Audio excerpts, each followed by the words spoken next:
जय हिंद, नमस्कार, प्रणाम। साथियों, जैसा कि हम लोग बहुत दिनों से देखते आ रहे हैं, हमारे भारत में हो रही बुराई पर, जातिवादिता पर, एजुकेशन में जिस तरीके से धांधली हो रही है, वह कहीं न कहीं हमारी इस उभरती व्यवस्था के जड़ को तोड़ने का काम कर रही है।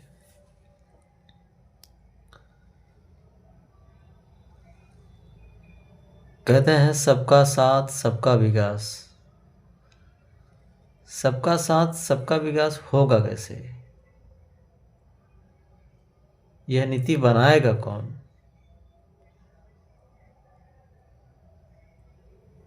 आखिरकार हर रोज आए दिन भारत में जंगल के जंगल काटे जा रहे हैं।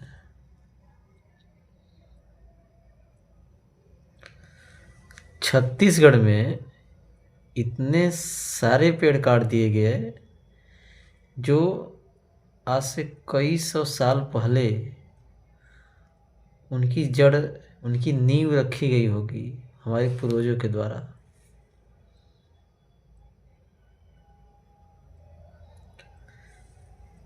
आप ये सोच रहे होंगे कि ऐसे मुद्दे को उठाना जरूरी है, ये क्यों उठा रहा है, इनका दायित्व तो क्या है कि ये उठा रहे हैं इस मुद्दे को।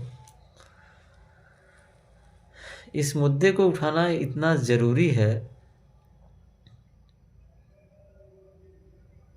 शायद आज से 15 साल पहले हम लोग उन सब चीज़ों को अनुभव किए हैं और करने के बाद यहाँ तक पहुँचे हैं।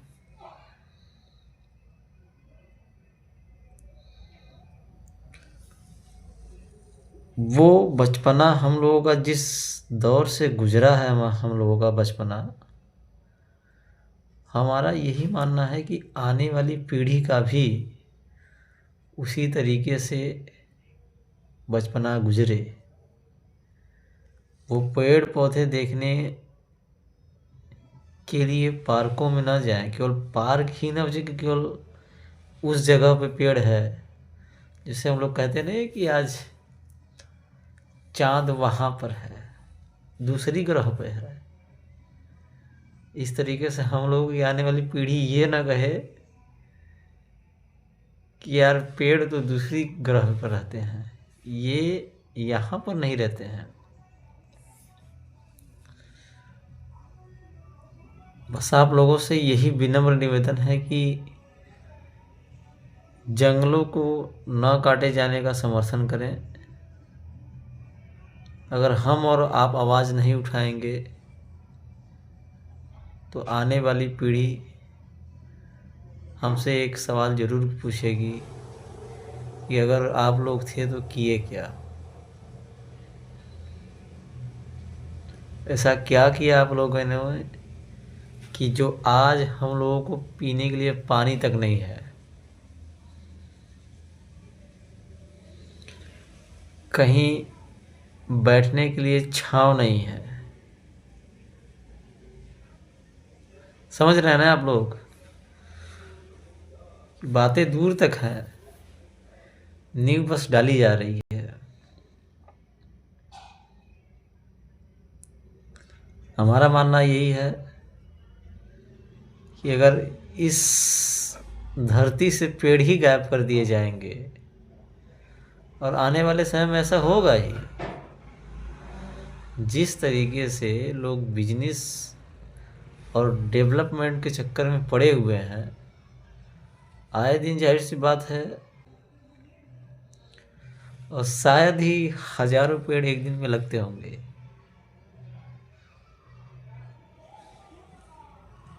जितने भी कारपोरेशन वाले हैं, सब कहीं न कहीं आप देखेंगे कि कारपोरेट एरिया जहाँ पर माइनिंग का काम होता है वो ज़्यादा से ज़्यादा चाहते हैं कि इन पहाड़ों को, इन पर्वतों को हथिया लें। क्यों? क्योंकि वो चाहते हैं कि ज़्यादा से ज़्यादा माइनिंग हो सके, हमारे बिजनेस को प्रॉफिट मिले और हमारा माल या हमारी जो खनन की प्रक्रिया है इससे निकलने वाला हर एक चीज़ केवल हमारी कंपनी के काम आए, न कि वो जनता के काम में आएगी और न ही सरकार को उतना मिलता है।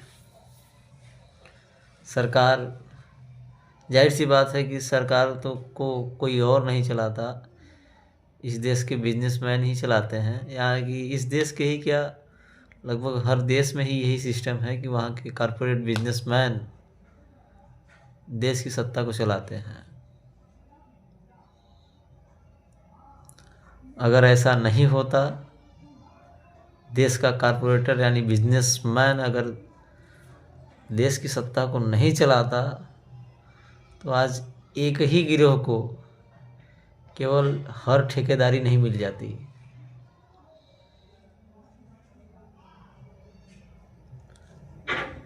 हम जैसे करोड़ों युवा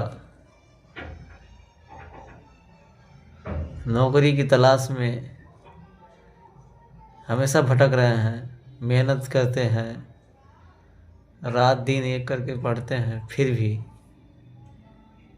हम जैसे युवा का उद्धार होने वाला नहीं है कहीं पे।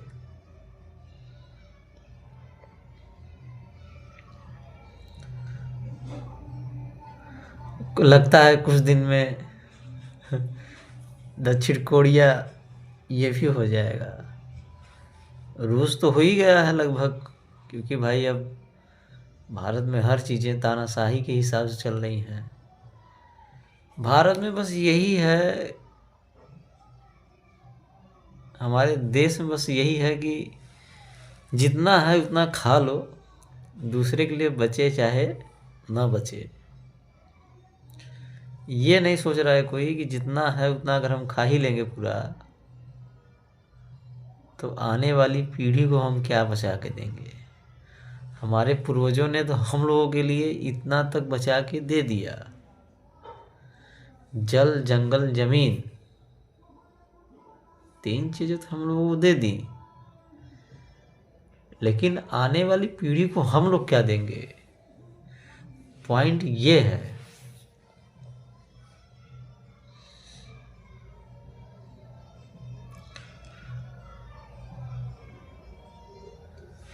मात्र भूटान ही, पूरे विश्व में मात्र भूटान एक ऐसा देश है जिसकी भूमि 65% 65 to 75% के आसपास ग्रीनरी है पूरी।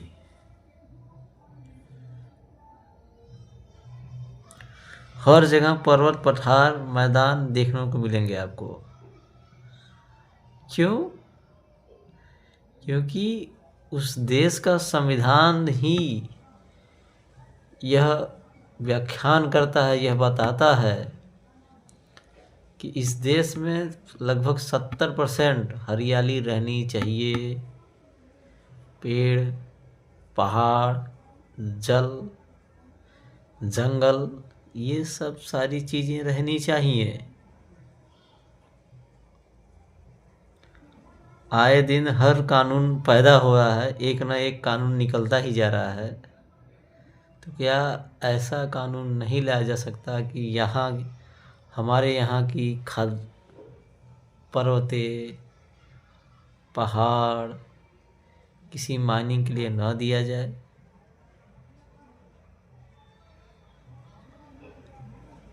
ये सोचने वाली बात है, तर्क की बातें हैं।